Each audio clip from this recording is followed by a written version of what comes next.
The set of ideas that is being implemented and advanced in this capital at this time is terribly frightening to people who are students of history.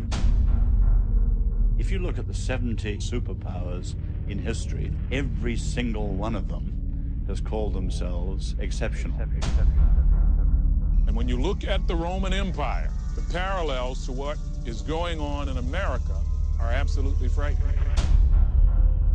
And the question is, are we going to go the right path ourselves, or are we going to continue down the wrong path that so many nations have fallen into?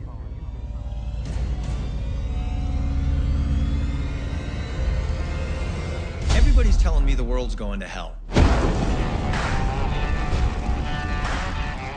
Economically, our nation is $15 trillion in debt. Morally, the family is falling apart. Divorce, teenage pregnancy, teenage suicide, drugs, alcohol. You go down to a local high school, and what was once morally unthinkable, that was shameful, is now not only normal, it's celebrated. Spiritually, we used to be proud of our motto as a country, "In God we trust." Now teachers are afraid they're breaking the law if they say that in school. When I look around and I examine the fruit that's hanging on the tree of this country, it's rotting. And when I dig down and examine the root, I find out it's actually worse than I even thought it was. There is something seriously sick in the soul of our country. If you leave a nation long enough, history tells us that eventually there will rise up some kind of a tyrant, some leader who will enslave his people. Why would America be any different? And to top it off, I have friends in church that tell me that the worse things get, the better it really is, because it means that the end is near and that Jesus is returning. Don't worry that the world's going to hell in a handbasket. Just get out of the handbasket. It's part of the plan, that it's meant to be, that the whole thing is going to burn. Really? Because I have kids in this world. I have friends who have children in this world, and I want a great future for them. And are we supposed to just let it go?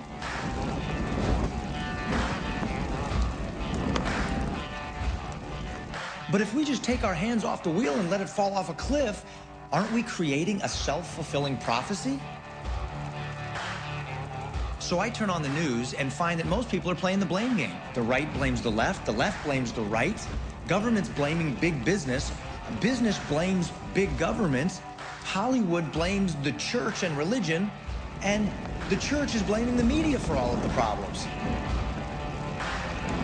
With everybody blaming everybody else, I'm not hearing a clear voice that's giving us a solution on how to get out of this mess. Wait a minute. It's got to be simpler than this.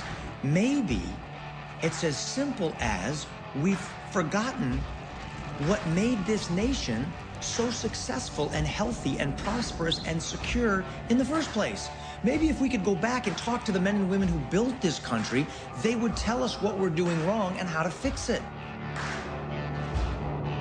And if anyone understood what it was like to be in a tough spot as a nation, it was them. I mean, our forefathers came out of an era where they were surrounded by darkness on all sides. I mean, this was a time when you could be hung, burned at the stake, beheaded, or drawn and quartered for disagreeing with the queen or the king. The culture was terrible. The nation was bankrupt. The king had tripled the debt. People were slaves. And in their church, they had their antichrists and a king who had set himself up as God on earth in the church. So if anyone knew what it was like to live in difficult times, where it looked like the end was near, it was them. But what was their attitude? It wasn't put your head down and get ready for the end of the world. It was, we're getting off of the defense, getting on the offense, and we see victory in the future. They had a 500-year plan, and they went and built a new nation.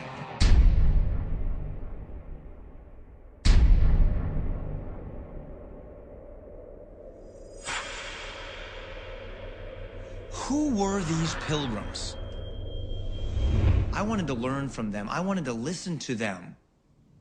And I wanted to find out what made them so unique. So I bought a ticket to England. I went to retrace the escape route of the Pilgrims, our forefathers, to understand who they are, why they did what they did, and how we all got to where we are today. And what I discovered blew my mind and changed everything.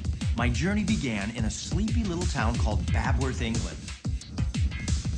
And I met with this amazing woman who was a local historian and a pilgrim expert named Sue Allen.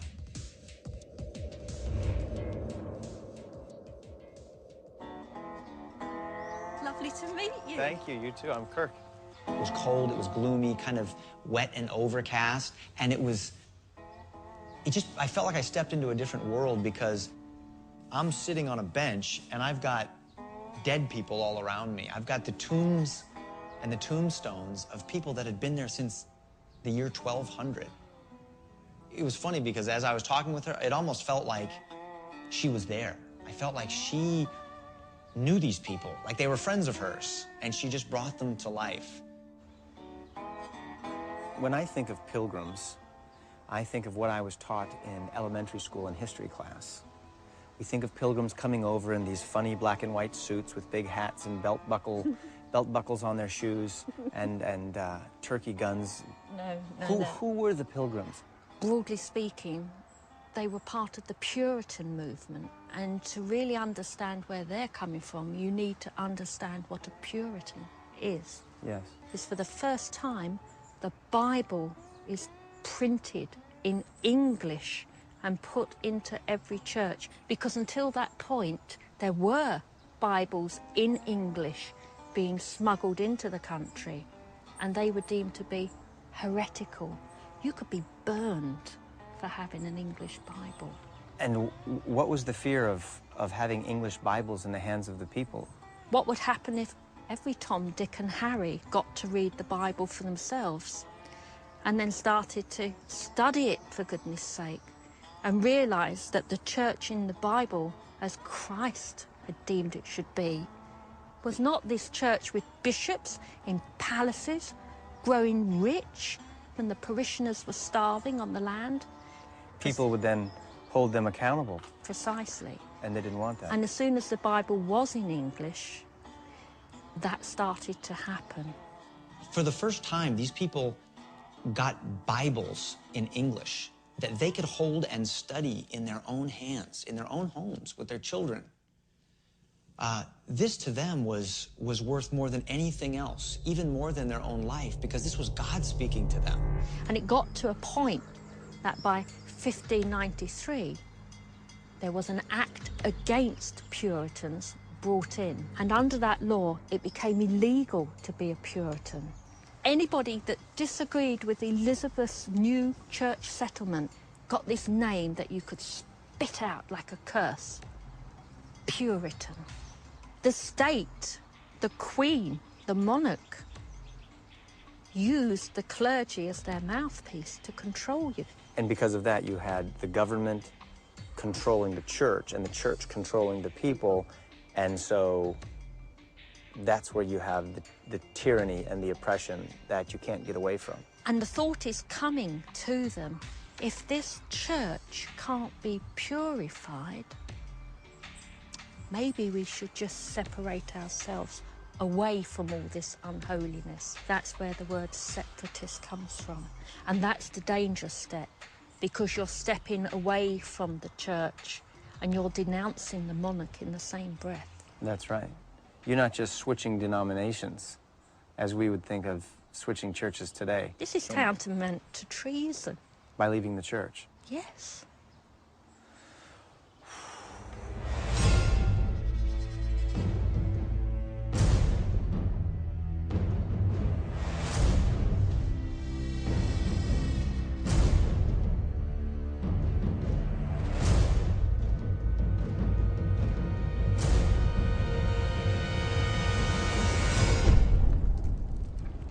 Fighting for their survival from that point, because they are going against the king.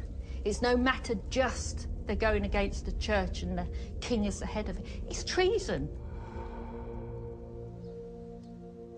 So there was my first clue. The separatists were coming out from under the reign of Queen Elizabeth and into the rule of King James. And this guy was a tyrant king on steroids. He's the one who actually invented the phrase, the divine right of kings. He bankrupted his nation, he tripled the debt, and he considered himself to be a devout Christian while he was obsessed with hunting down and destroying the most devout people in his land. One of the things that fascinates me is knowing that once the Bible was translated into English and given to the common man, that changed everything because they started thinking for themselves. They said, this is what the Word of God says. Therefore, church ought to be like what God says it should be, not what the king says. And the king himself is a man who is under authority of the King of Kings. And he too must abide by the law of God. Once they had come out and shown their true colours, our separatists had no choice but to leave the country or stay and just be slaughtered. And if they were, where was the cause then? For the Pilgrims to be able to continue to meet and hold their worship services, they had to do it underground. And there was this castle, a manor at a place called Scrooby that was surrounded by a moat for protection. They met this way for 4 years. For 4 years, they had to meet in secret. And by candlelight, they would hold their worship services and their Bible studies. They even had their children as lookouts. And then one by one, they would come back to join their parents, their brothers and sisters, and the rest of their church family to worship God.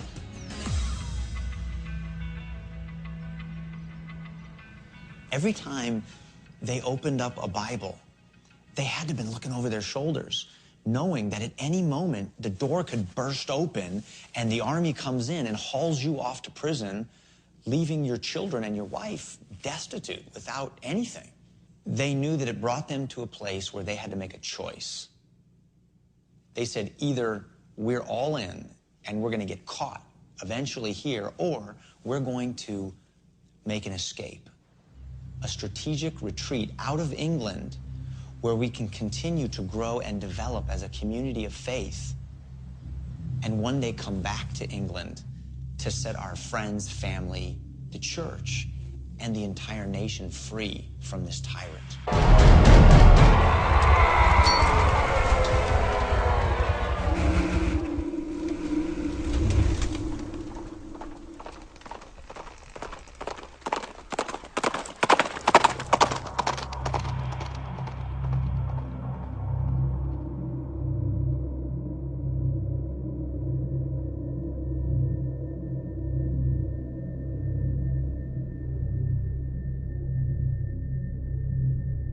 The Pilgrims made a secret negotiation with a Dutch sea captain who was to come and pick them up on the shores of England in the middle of the night in his boat and secretly take them across the water to Holland. Our separatists have been walking from Scrooby 60 miles overland. It's September, it's cold, they're camping out, no tents, no sleeping bags. They're not even lighting a fire because the searchers might already be looking for them. Windy, cold, probably wet, when they suddenly see out this very flat landscape, a ship looming out. This ship that's going to take them to freedom. Unfortunately, the sea captain was also double-dealing. He had made another agreement with the local authorities to capture the separatists and hand them over to them. And the deal was, if he would give them the Pilgrims, the captain could keep all of their money. Well, the Pilgrims had already sold everything that they had up until that point. They had no job, they sold their houses, they sold their lands, no money. Anything that they had left, some of the women had these things hiding under their dresses. So the army comes and captures them, strips them down, takes everything that they have, and throws them into jail.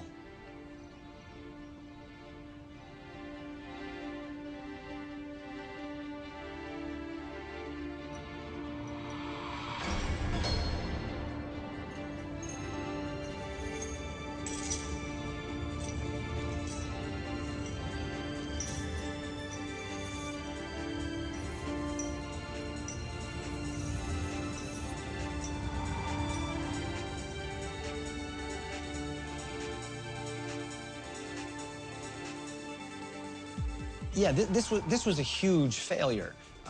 They had this great plan. Now we're going to get on a boat and go to a new land, but we get caught. Our Bibles are taken away from us. We're thrown into prison, puts our wives and kids in jeopardy, but they don't stop. They don't see that as a closed door. They see that as just one of the, they see those as battle wounds and scars and lessons that God is teaching them to prepare them for the next mission. What is the rocket fuel that pushes them to say failure is not final? They're not going, man, this stinks. They're saying, what's next? And they plan their next escape. Not out of fear, but with excitement and passion and enthusiasm, because they know that God has commissioned them and sent them on an assignment. They planned their next escape, and this time it was potentially even more dangerous. The first time they went together on this boat, but the men knew that they were now being watched. So the husbands separated themselves from their wives and children. They hired another sea captain to meet them in the river, to take them to Holland. But they sent their wives and children on ahead by putting them on a little raft and floating them down a stream in hopes of meeting them as they came out of the woods in the middle of the night to link back up at the boat, knowing that they may never see them again in this lifetime. I mean, that blows my mind to think of saying to my wife, Chelsea, you're gonna be fine. God's gonna work this together for our good. James, Jack, Luke, guys, if I don't see you again in this life, you remember everything I taught you. You take care of your mom. You take care of your sisters. These guys were all in. The problem was the women got here a day early and consequently were very seasick. So they came into the shore where it was, you know, less movement.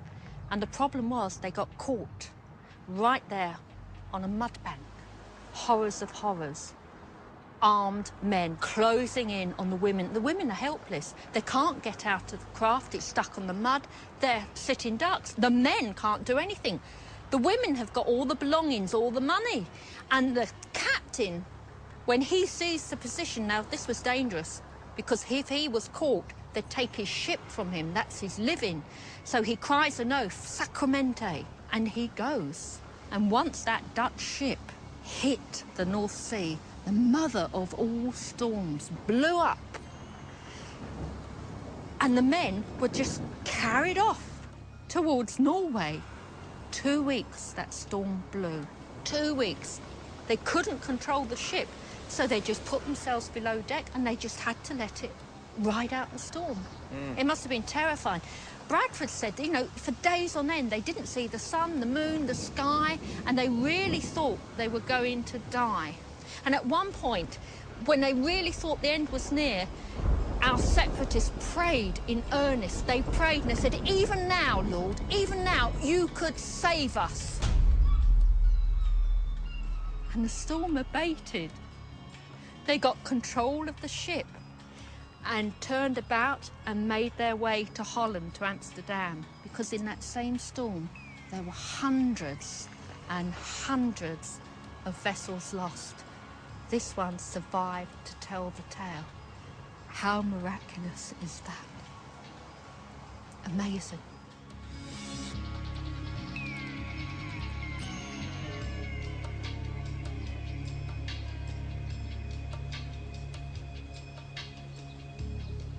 The story is getting amazing. I mean, here's 100 ships get caught up in this storm and don't make it, but the ship with the pilgrims on it makes it to Holland.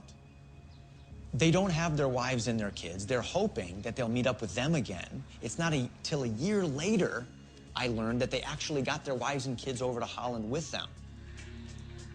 I couldn't get on a plane and go back to America now. I had to follow this trail. I bought a ticket and got on a ferry and took it across the channel to Holland so that I could see where they set up shop in Leiden. and began their church service there under the leadership of their pastor, John Robinson.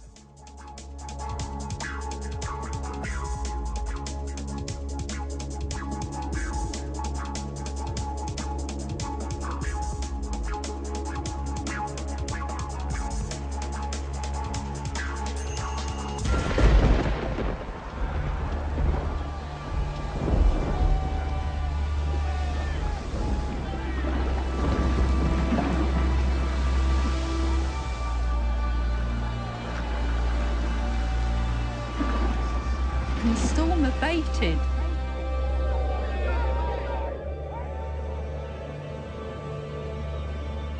This one survived to tell the tale.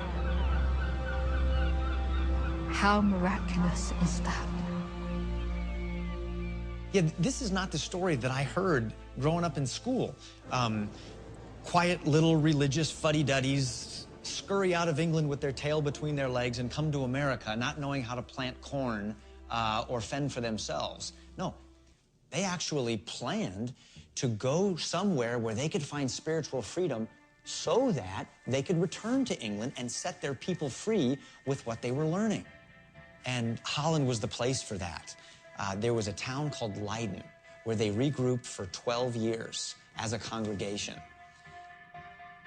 In Leiden, I met with one of my good friends and the president of the World History Institute, Dr. Marshall Foster. What was life like for them once they got here?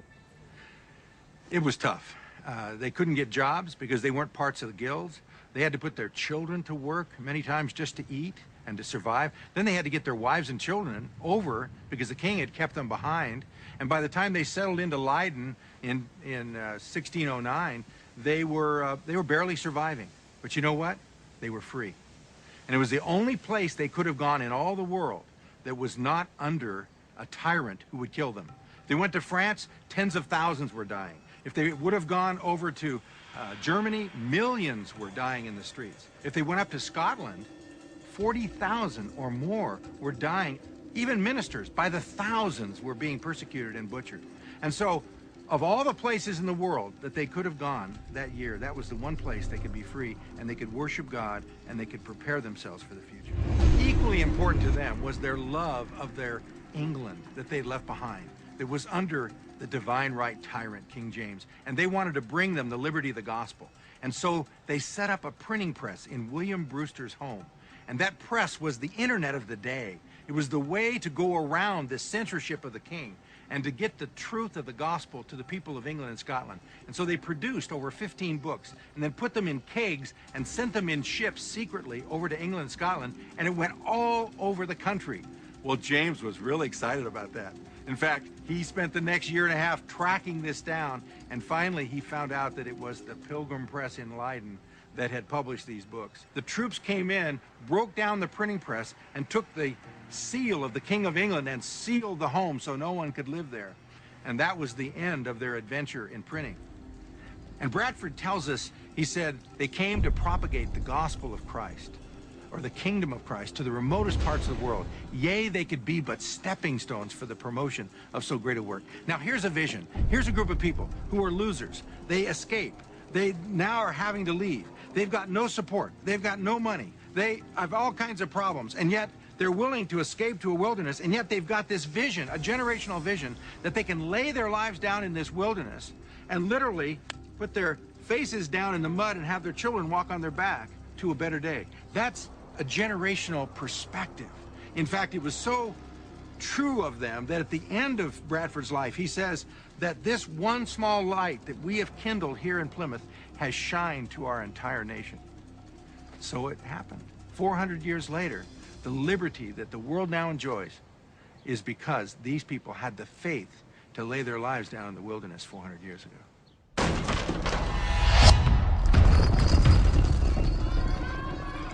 They had to put their children to work many times just to eat. They were barely surviving. The troops came in, broke down the printing press. They came to propagate the gospel of Christ to the remotest parts of the world.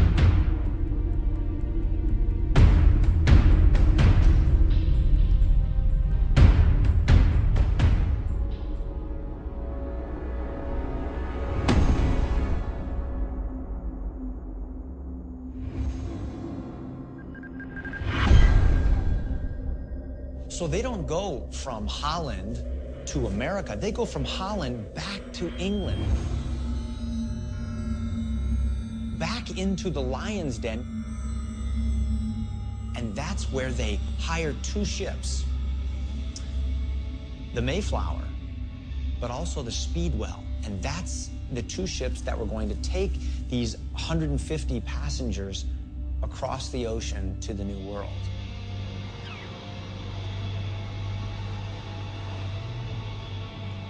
A little while into their trip, the Speedwell sprung a leak. It wasn't speedy, and it wasn't well.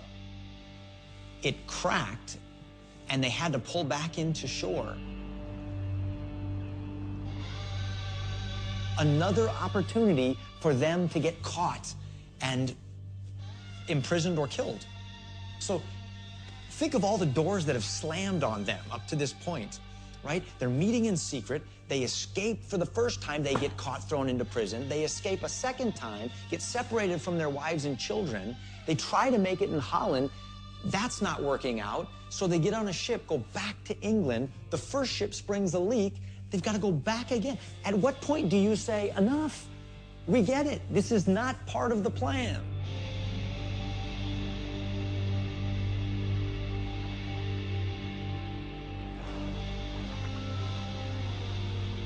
And then there wasn't enough room for all of the passengers on the remaining Mayflower. They hold a meeting, and they realize that this family of pilgrims that had been together for 12 years under the loving leadership of their pastor, John Robinson, and they decide that half of them will continue the trip and half of them will stay. Can you imagine what it would have felt like for this pastor who had poured his life into these people and taught them everything he knew?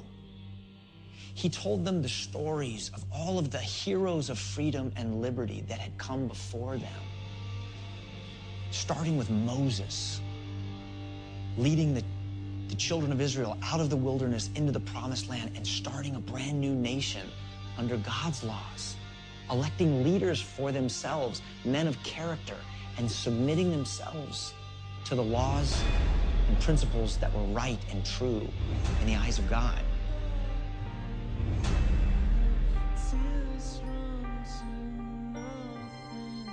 Now, Pastor Robinson would have to stay behind, knowing that he would most likely never see half of his family ever again, trusting that what he had taught them, the seeds that he had planted in their hearts and their mind, would bear fruit in a land that he would never visit for the sake of their children and their grandchildren, while he stayed behind and helped those who were trying to survive in Holland. That's a different kind of Christian. Someone who plants seeds today, not for their own benefit, but to provide opportunity and blessing and prosperity for their children and their children's children. And they're willing to sacrifice everything now in order to give that gift to them, because they know that they can ultimately stand on the promises of God and be victorious.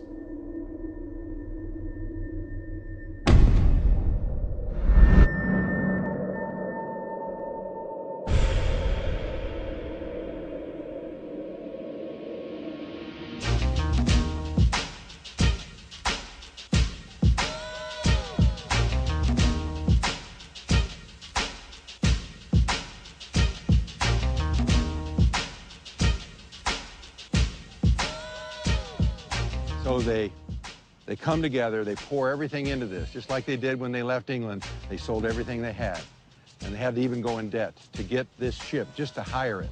It's called the Mayflower. It's a former wine ship. It had never crossed the Atlantic. Very few ships had ever crossed the Atlantic.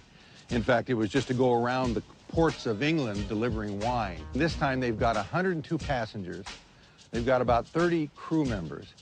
And they take off late. I mean, nobody travels in September, October, November on the North Atlantic in the 16th century. You're crazy.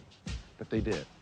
And as they took off in the fall of 1620, not knowing that their 3-week journey was going to be a 8-week journey that was going to take 66 days.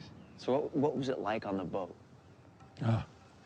Well, if you can imagine constant gales in the North Atlantic on a little boat like this, and having a boat with nothing to protect the water from going down underneath. So in that one deck that is below the main upper deck, you basically have it 4.5 feet high. You've got 102 people crammed in there. They're going back and forth at a 45-degree angle. They're all huddled together. Water is pouring down on their head, so they're constantly wet. They're barfing. Their children are barfing. They've got constant sickness and disease. They've got everybody going to the bathroom and trying to hide the smell. I mean, it must have been horrendous. They had no idea where they were. The ship was almost out of control. They find themselves with a ship that is now breaking.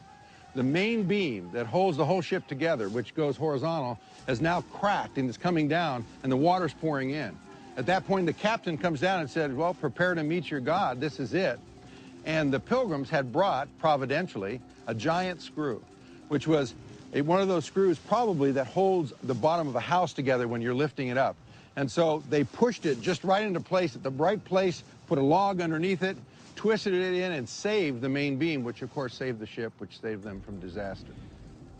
What kind of person you have to be, what kind of father you have to be to look your wife and your kids in the eyes and say, we're going to get on this kind of a boat. I know it's never crossed the Atlantic.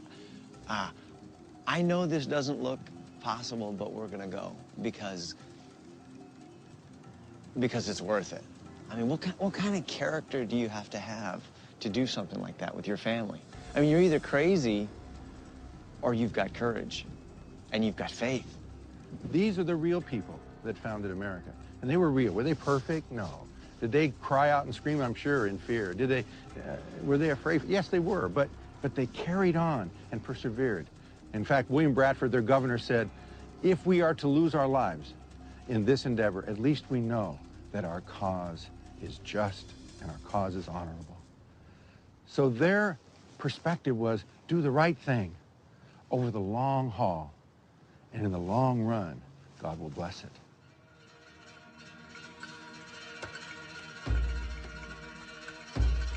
This could have been the most tragic mistake that they had ever made. But they didn't believe that. They continued to believe that God was with them, that the wind of providence was behind their back, and that nothing happens by accident. But because of this desperate situation, with no civil order to speak of, to walk into, they had to create a system by which they could all get along so that they didn't kill each other. Because remember, you had not only the Pilgrims on the ship, you had other crew members, you had businessmen, and everyone had competing ideas and agendas. And so they had to draft up something of an agreement that says, guys, we need to help each other. We need to clearly set out who we are and why we are here and agree on some rules that we're going to live by. And they made that covenant with God and with one another in a document that is now known as the Mayflower Compact. And they did this while they were still on the boat. So I met with Dr. Paul Jaley, the president of the Plymouth Rock Foundation, to help me understand the real significance of the Mayflower Compact. They come into agreement, saint and stranger, those from the Church of England, those from the Separatists, they join together in a civil body politic, which is, of course, larger than any one church. It's going to have to serve everyone. This was an act of self-government. This was not an act from somebody else telling you who your government was. In fact, they had this phrase, this would be as sure as any patent. In fact, maybe even more sure. In other words, because we did it from our own hearts. Right. You think about it this way. If you have a say in the laws, are you going to be more apt to be submissive to them? Sure, of course. Sure. And you can voluntarily consent. So that's why I would think Bradford probably meant, look, it's going to be even more sure than a patent when we do it ourselves. Right. Because it's coming out of the convictions of our own heart, Exactly. and everyone gets a say in this. It's not just the king and the top down. Exactly. I mean, think about it. Everything that America would become famous for and would make it unique among any other nation in the world was planted into the hearts and minds of those pilgrims by their pastor, John Robinson. Here you had the seeds of the richest, freest, most prosperous nation floating in the belly of this boat, crossing the Atlantic, ready to be planted in this virgin soil for the birth of the United States of America. Unbelievable. This is the memorial stone erected by Massachusetts, honoring the fact that the Pilgrims signed that Mayflower Compact on board the ship. On the reverse is the actual text of the compact. Come over and see it. What just stands out in this whole thing to me is right in the beginning, where it says, having undertaken for the glory of God and advancement of the Christian faith. This is why we came. That's right. For the glory of God and the advancement of the Christian faith. And this is a government civil charter that they're signing. They understood that throughout history, God has always used a small group of people who were totally committed and all in. And they knew that if they kept their covenant with God and with one another, God would be faithful. This was the great experiment. The stakes were high, and they had everything to lose if it didn't work.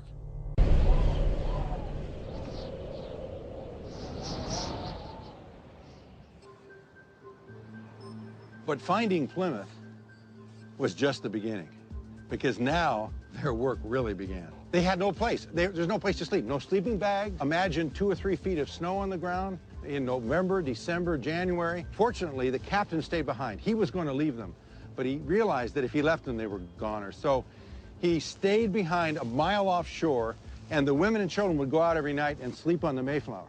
The men would stay just sleeping on the ground until they could build some form of shelter, both from the elements and also from what they thought were hostile Native Americans who could take them down any time. But as the winter went on, it got harder and harder. They got so sick that at one time, only 6 or 7 could walk. And you've got 102 people sick, lying either inside this little fort that they're trying to build or on the Mayflower, and 6 or 7 are changing their clothes. They're dying, they're vomiting, they're changing and trying to keep them warm. In the midst of that, those 6 or 7 had to carry them up on the hill. And they would then bury them in a common grave. Why? Because they were afraid that the Native Americans would see how weak they are if they put headstones and buried them individually. They'd realize 1 by 2, 30, 40, 50 people dying. So by the end of winter, within 3 months, 47 of 102 of them are dead. But the women were getting sick and dying, and they were sleeping on their children to keep them warm. So by the end of the winter, most of the women had died. Most of the children survived. They get to the end of the winter, the end of March. What would you do? You know that you can barely walk. Half of you are dead. The only hope you have of surviving is going to take off right now. And the captain comes and pleads with you one more time. Get on the boat. We can be in England in a few weeks. Not one of them went back. Every one of them stayed, believing that they had come for a great cause and purpose, and that if they were to die in the wilderness, they would die in the wilderness. And they stayed.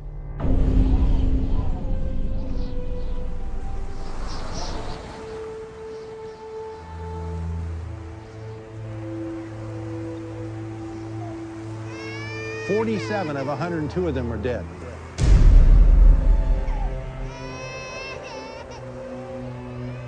They were sleeping on their children to keep them warm. So by the end of the winter, most of the women had died. Most of the children survived.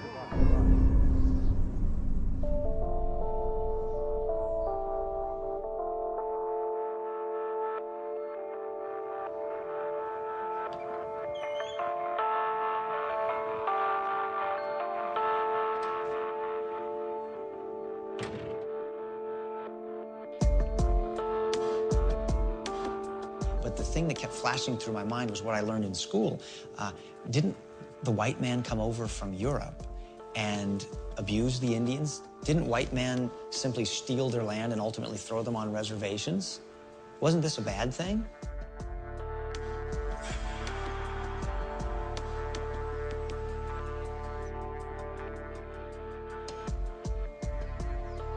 Well, what I learned is, yes, that was happening. And there was abuse going on both directions. You had conquistadors, and you had these opportunistic businessmen who were coming over and would stop at nothing to rape and pillage the land in order to get what they wanted for themselves. But the Pilgrims were not part of that. They were totally different. Remember, the Pilgrims came across the Atlantic with their wives and their children. They came as families. They weren't looking for a fight. They weren't looking to rape and steal. They came to start a new life and to bring blessing to this land and eventually to the whole world.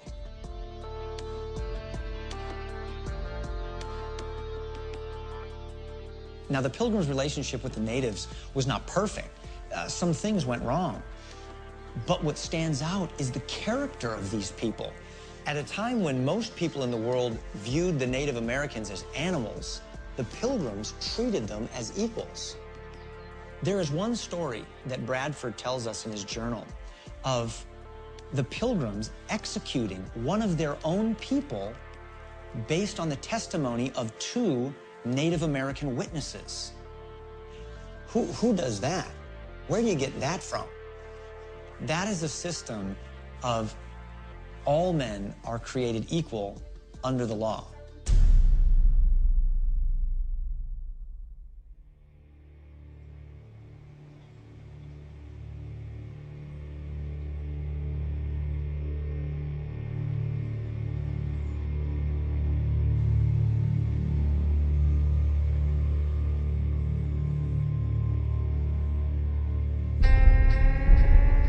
There's nothing like bones to remind you of your heritage.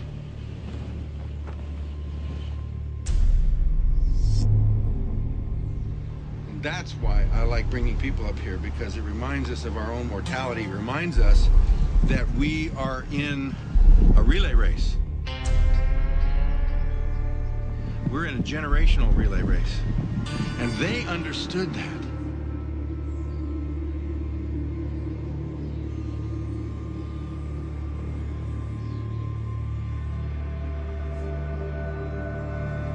This is William Bradford's grave. That's him. He's the governor for 30 years of the Pilgrim colony, who lost his wife the first winter, who fell off the back of the Mayflower. She was the first one to die. He's one of those that survived the first winter. He's one that went on and became their governor and their faithful leader for all this time. And they built this for him many years later. But they did put a Hebrew inscription that says, Jehovah is our help. That's from him, because he himself taught himself Hebrew to be closer to Moses, closer to the Old Testament, so he could be closer to God. They had a love for God and a love for their families and a love for freedom that brought them to this world. And William Bradford exemplifies that. I wish they had left us some kind of a training manual, some kind of a secret sauce recipe card that we could pick up and go, all right, here's what it is, here's what we do. What do we do? How do we get back to that? Now, when the children of Israel going into the Promised Land, they crossed the Jordan River, and God stood it on end, and they walked across. And before the waters stopped parting, God told them to take 12 stones from the bottom of the river and put it up on the top of Mount Gilgal and make a monument, so that when your children ask, what are these stones, you'll be able to tell them, this is where God parted the sea. And that's what the Pilgrims left us. They left us a monument that not only gives tribute to what was accomplished here, but it gives us a specific strategy, a breakout of a blueprint of, if we would ever forget what made America great, what made us free, we can go back and follow that strategy, and it's right up on a hill a half mile from here. Right here? Right here.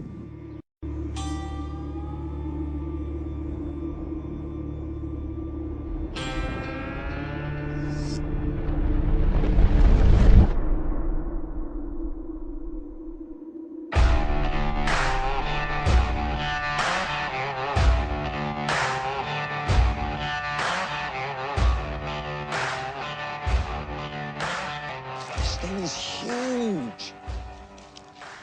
It's 180 tons of solid granite. It's the largest granite monument in America, and it's hidden on a hilltop overlooking Plymouth in a residential neighborhood. I've never heard of this. Hardly anybody in America knows about it, and yet the people of America put this together over a 70-year period, paid for by the Congress, paid for by the state legislature in Massachusetts, as a strategy laid out. We call it the matrix of liberty that was given to us by the forefathers, by the Pilgrims. And those 130 years ago, when they built this, wanted to leave this behind for us, so that if we would ever forget how liberty is built, we would know what to do to regain it. This is how they did it. This is how they did it. Now, if somebody else wants to try another way, which is what's happening today in America, we're trying 1,000 ways to turn America around, but this is the way it was done. This is it. The only successful strategy of liberty that has ever been carried out in the history of mankind. Well, let's walk through it. And let's take this strategy apart. What does this mean? What are they trying to tell us here? So where do you start? Well, her name is Faith. It says so right there. And she is pointing her finger to heaven. Why? For God is. For God is, because her faith is in the God of the Bible, in Jesus Christ. They knew that the only faith that could bring true liberty was a faith in the one true God and his Bible. And you see a Bible there, an open Bible. It's a Geneva Bible. The pages are opened up, which meant that they read it.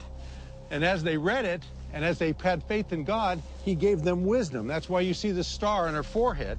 She's given wisdom to know how to live in this world. And all of the rest of these statues, each one weighing almost 20 tons, is tied to faith, because without faith, it falls apart. And that's the beginning of it all. Where do we go from there? From here, you need to go to character or morality, and you'll notice... Because that's the internal liberty. That is the internal liberty, which is the beginning of all freedom. She is called morality. Notice that she has no eyes. That is on purpose, because she's looking internal character, the transformation of the heart first, and then that brings external transformation. And notice that she has the 10 Commandments in her left hand and the scroll of Revelation in the right. What would that signify? The Bible. Exactly. That if you want to have morality, there has to be a standard, and more than that, there has to be an internal transformation. This is speaking of the need to internalize and allow God to change our hearts and our minds first. Because in England, you had top-down morality imposed on people. Do this, do that. You're moralizing people, but you're saying their morality started in the heart. In the heart. It had to be changed here. They realized inside. Just because you said you were a member of a church, like the Church of England, didn't make you a Christian. And you see this over on the side. The side statues give an explanation of what the meaning of this is for us. That's why we need the evangelist. You see the evangel here writing down the Gospels. And there's a need for evangelists. Why? Because we need to have the gospel of the great liberating gospel of Christ that says he came to set us free first. So this is completely contrary to the way the rest of the world had done it up to this point. The Pilgrims are saying that morality starts internally with the gospel. The evangelist has to preach the message that transforms the heart, and then you want to do what's right, rather than being forced to do what's right from the king who tells you what good and bad is. That's it. Okay, what's next? What's next is, and you see the development of it, if you want to have a free civilization, you need to have a civil authority or civil law that will give a base for that freedom. In other words, you've got to have some degree of order in society. And that order, as you see here, is built upon law. The principles of God's law then are related into the civil law. And that's what we see here in his left hand. We also see his hand, his right hand is extended in mercy. Mercy toward those that he's dealing justice with. Why? Because this form of law has a degree of equity in it. And you see this in the side statues where... Can we go see? Yeah. Justice. She's holding the scales of justice with justice and equity, which means that, you know, when a crime is committed, it should be cared for in terms of its punishment, the same for the rich and for the poor and for everyone else. There should be equality under the law. On the other side, we notice that this form of law is different than the laws of so many nations that are built on tyrants, that are built on, if the Aztecs wanted to cut your heart out, they just cut your heart out. Here, mercy. Mercy built upon the base that he offers us, mercy and grace, along with law. And in this form of law, there is that tremendous mercy. So you have to start with faith. Faith in the true God, that produces the internal morality of the heart.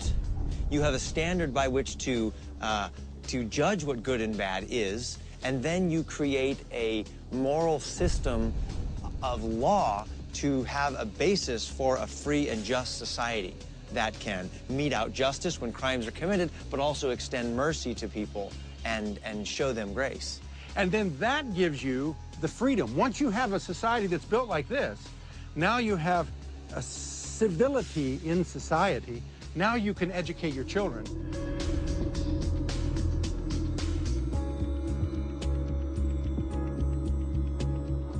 Here, they could train them. And you see the lady here in the statue of education, and she is opening the Word of God or the Book of Knowledge, and she has got the wreath of victory she's wearing, about a 25-year-old woman. She is educating her children, and she is sitting in victory. Why is she sitting in victory? Because she has trained her children up in the way they should go and prepared them so that the next generation that came after them would know the strategy of how to carry on the truth and carry on a free civilization. Isn't that amazing? And what's on her side over here? Over here, you see her training her child. And she has a book in her one hand, and then he has a scroll where he is writing on the other. And this is youth, trained in their youth. It was the parents' responsibility to educate. And so this would be the mother training up a child in the way he should go. You know what I think is interesting is that they had just left England and left this top-down government system. So when they got here, their idea of education wasn't send your kids off to a government school to educate them. It was the parents' responsibility to do this, particularly because their worldview was different than the government's worldview, which would have been, no, you're a nobody, you're a slave, you just lay down on your back and do whatever the king says, which is sort of the attitude that we get in most governments today, is that you just do whatever the government says, whereas they're saying, no, it's our responsibility as parents to educate our kids and to teach them faith and internal morality and to understand the importance of fair, just, and merciful laws. And it's passed down from generation to generation. And if you see on the other side, you'll see how the grandfathers played a role. For it's not just the father. Of course, the father and the mother are the key educators. But the key is the hoary heads. Those are the older ones who also have a role. Because you see the guy with the beard here, he's the old guy. And what do you see his left hand pointing to? There's a book, and it looks like you've got the 10 Commandments again. 10 Commandments and an open Bible, okay? And so he, being older and wiser, he knows the commandments, he knows the Word of God, and then he is pointing to that, and then on the other side, what do you see of him? That's the world. The world, right. So he is teaching the younger generation, both his daughter and his grandchildren, how the world works from a biblical perspective. And all of this leads to something, Kirk, and that's, you see the strategy building from the internal to the external, to the law, to education, to pass it on to the next generation. And what are they passing on? They're passing on liberty. And this is what is the result of living out that strategy. In his name is liberty.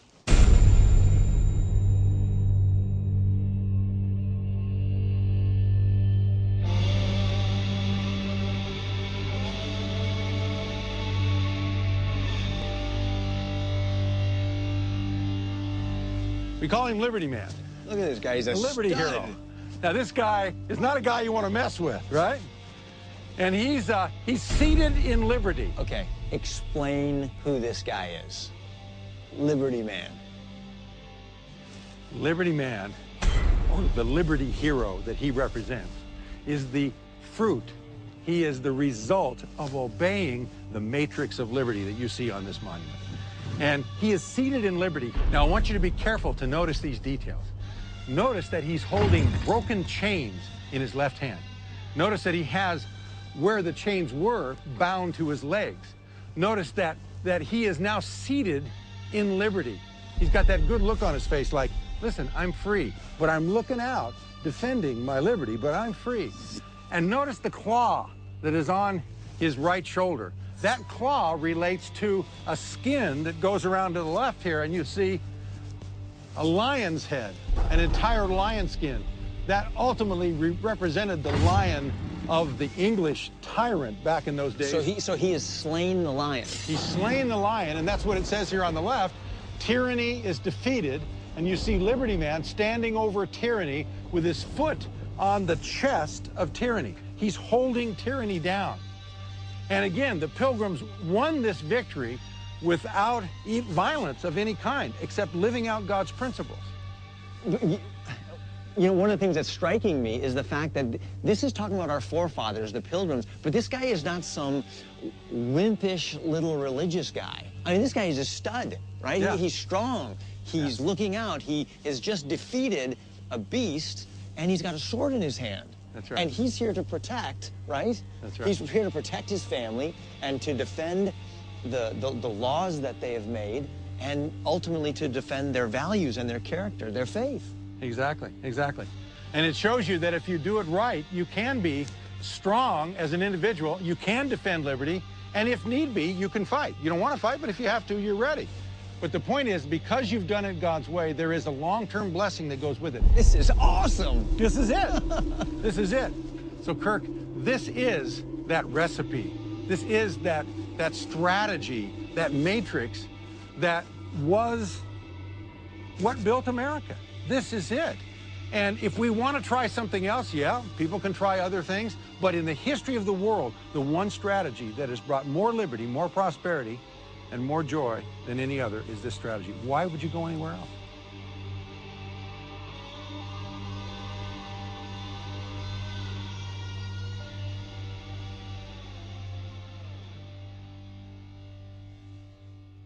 But those were the forefathers.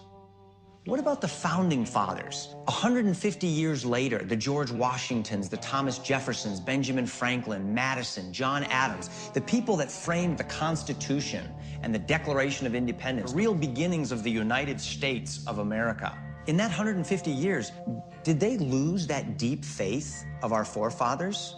Were they really a bunch of atheists, agnostics, and deists, like modern historians tell us?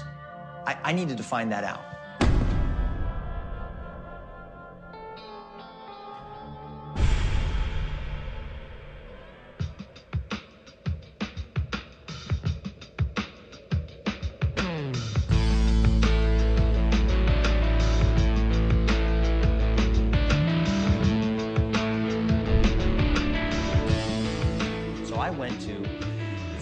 Expert in the country for original source documents during the founding era. David Barton has the largest private collection of Bibles and documents and textbooks from early America. I wanted to see John Hancock's John Hancock for myself. What are these?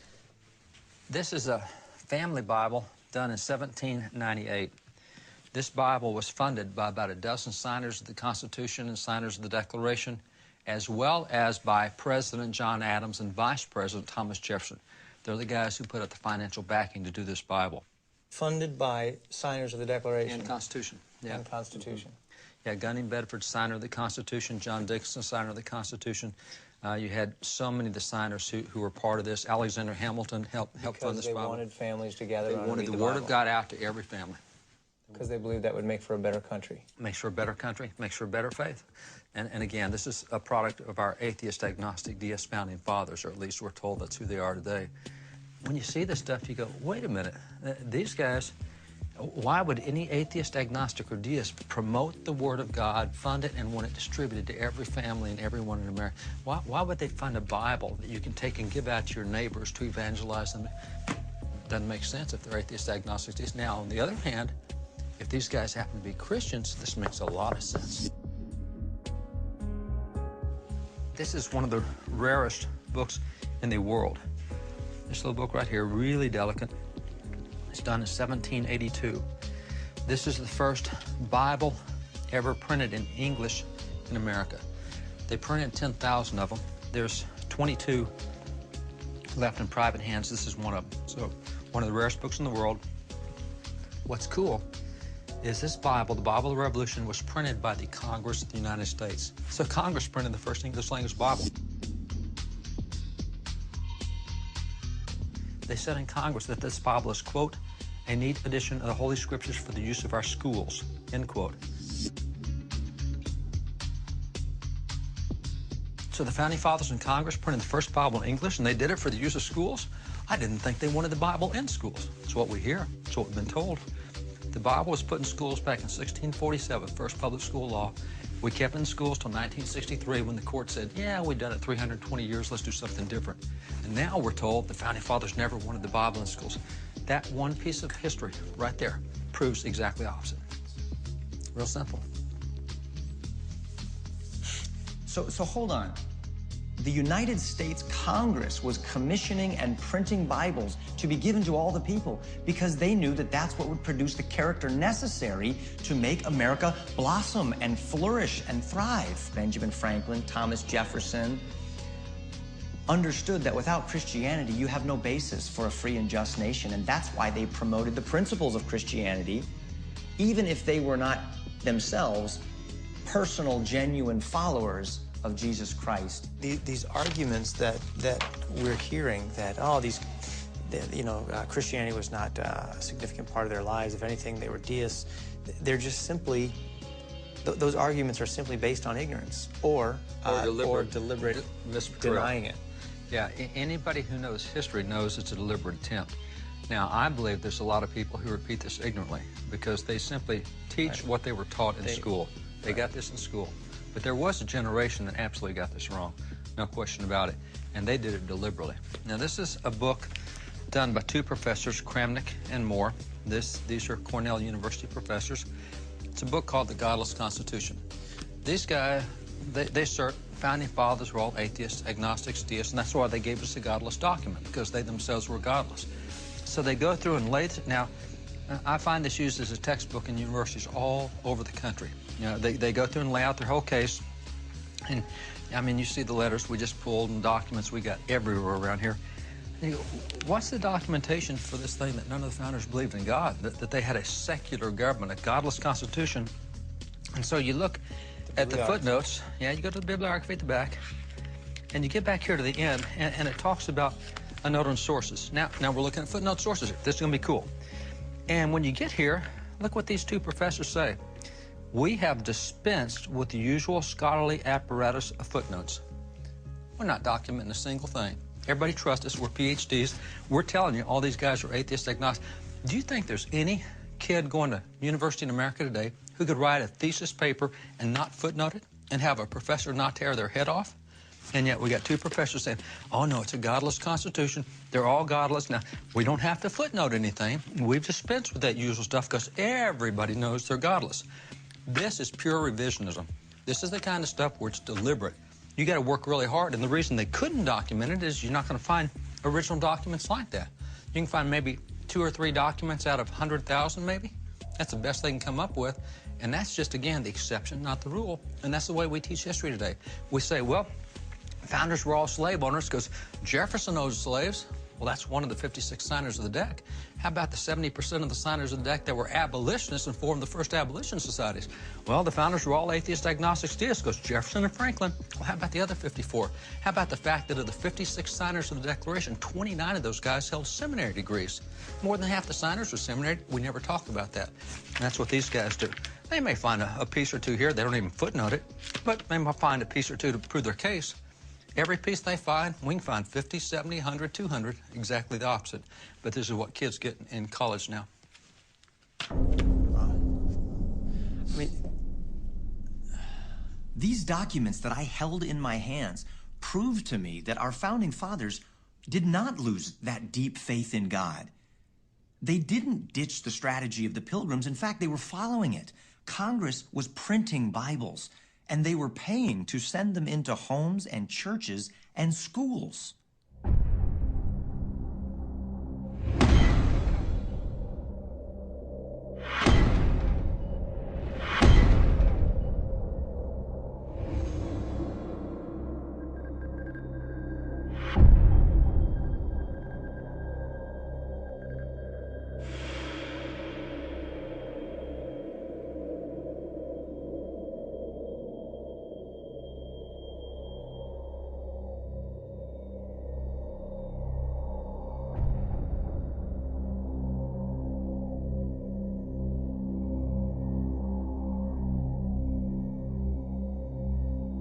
I needed to go a little bit deeper into the history of our educational system. So I met with Professor Herb Titus, who graduated cum laude from Harvard Law School, was the dean of 2 law schools, and is a constitutional scholar. He wanted to show me some little-known facts about the university to help bring all of this into focus. Coming up here to the main gate into the Harvard Yard, Right. and you might look at this plaque here. After God had carried us safe to New England, and we had builded our houses, provided necessaries for our livelihood, reared convenient places for God's worship, and settled the civil government. Now let's look at that for a minute. We oftentimes hear about separation of church and state, as if the church has to be isolated from the affairs of the civil government. This says just the opposite. It says that if you're going to have a civil government that has justice and law, it has to be based upon a moral foundation which comes from the church. At Harvard University, it says this on the wall. That's right. And it's behind a tree and a fire hydrant. You know, what does that say? As a matter of fact, the motto of Harvard in the beginning was Christ and the church. Christ and the church. Christ and the church. And then later it was Christ and the church and truth. Do you know what the motto is today? What is it? Truth. Without Christ and the church. Look right up here. You can see it there on this seal. See that top there? Can you read that? Yeah. Christo et ecclesiae. Yeah, Christ and the church. Now notice where it's located. At the top. At the top. Because underneath that is veritas, which is the Latin word for truth. Now notice, without the headship of Christ and the church, how can you know truth? This is on the gates of Harvard. That's right. And the problem is that 200 years after the founding of Harvard, they had a president by the name of Charles William Eliot, and he changed Harvard's motto, taking Christ and the church off and leaving only veritas. When we ignore the inscriptions over the gates of Harvard and over the entrance to the Langdale School of Law, what happens to a nation? A nation that attempts to build a foundation on something other than God's law ultimately will self-destruct, because you can't live according to the law as man invents it to be. The remnant of God's law continues in America simply because you can't live by any other rules than by God's rules. And you can't discard those rules. For example, we hold people responsible for murder, for theft, even though the dominant view of who man is evolutionary. We're only determined by our genes and our environment, and the reason that some people do things that they do is because it's inevitable, it's determined. Yet we can't live that way, because we live in God's world. Not the evolutionary world of Darwin's imagination, but God's reality. It just makes so much sense. We live in God's world. Now, this isn't about creating some kind of a Christian theocracy. No, the Pilgrims did not want a church-run government. That's the opposite of what they wanted. That's what they left behind in England. They simply believed that if they could live out these principles from the heart, if they could govern themselves and their families according to God's ways, that it would produce the sweet fruit of freedom and liberty and blessing, and others would be attracted to their success and want to join them.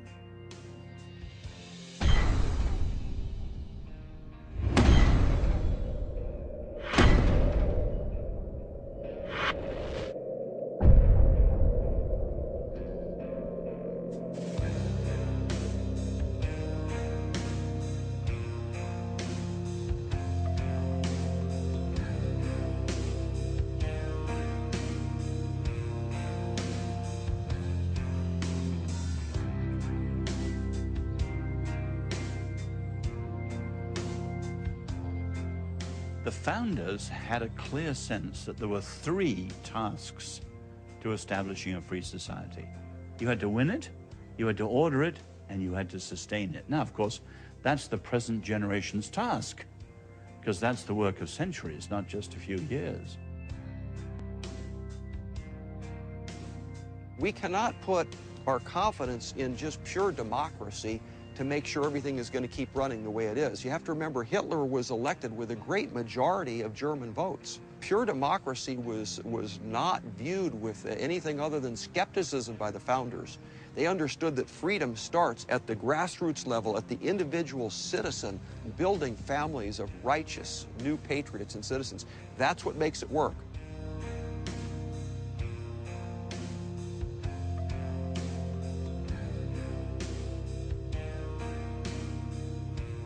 This is a new nation when we think about history and world history. And this country was allowed to emerge and become what it is because of the grace of God. And those who founded this nation understood that. And that's why, you know, America hasn't been destroyed like other nations that have fallen, because there are still people here who call on the name of the Lord. There's an old Christian hymn that says, "This is my Father's world," and I'm absolutely convinced of that. And we need to be more sensitive to the movement of God in our history, because it gives us reasons for optimism. You know, a lot of times we feel very, very pessimistic, but when we see how God has already moved in the past, why would we fear for the future? People say you can't turn the clock back. Culturally, you can. Both the Reformation and the Renaissance were movements that went back, and they actually went forward by going back. And that's where America is today. There is nothing in today's America that cannot be solved by a genuine going back to the American first principles. You know, here's a very important lesson we can learn throughout history. You know, if we want to go and transform America, the nations, we have to bring liberty to man. Liberty is the key component to what is necessary to bring prosperity and justice and you know, for all individuals. A nation is cultivated not in relation to the number of natural resources it possesses, but in the relation to the amount of liberty it possesses. This is why America became the most free and prosperous nation ever in history, because it was the most free nation. Liberty produces prosperity, but that's not the whole equation. Where does liberty come from? Well, the founders of America recognized that Christianity produces liberty, but it's the source of civil liberty and economic liberty, because it gives the ideas, it gives the industry, the character, the worldview. I can be creative like my God. I'll labor hard and create things. It is the source of what produces that liberty, which then leads to prosperity and justice and virtue. This is the story of America. Christianity came and produced the most free nation that we've ever seen. That liberty was the framework that people could then labor, benefit from the fruit of their labor, get ideas, be creative. They were honest and industrious, and so they were able to, the free flow of ideas were able to come forth. This is why there's no nation like America. This is what has made America exceptional. And there's quote after quote from our founders that recognize Christianity and its truth, obeying those precepts and allowing God to infuse the power of the Spirit in our heart to live that way. That is what has been the source of American exceptionalism. That means anybody can affect change within a nation. That's good news. That's very good news. I'm looking for good news. Yeah.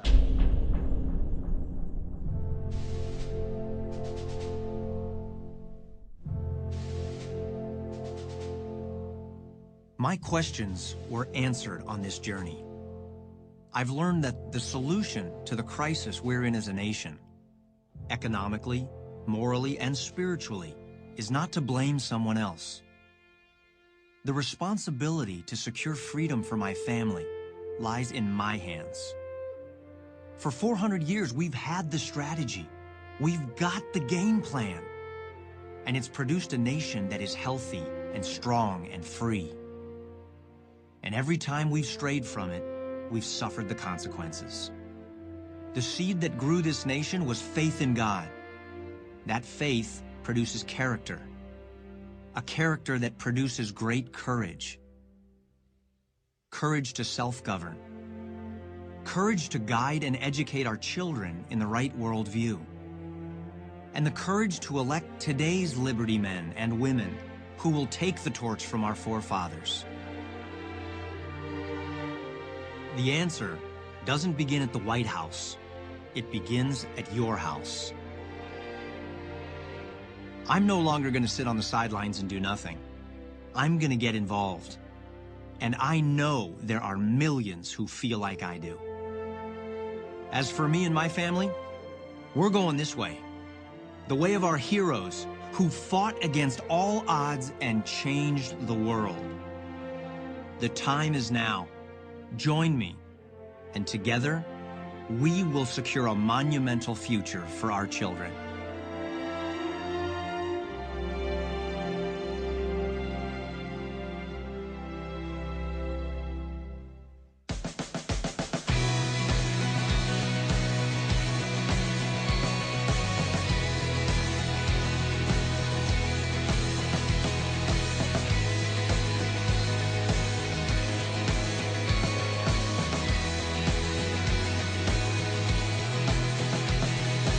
Here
with my face to the wind, in my back to the world, I'll follow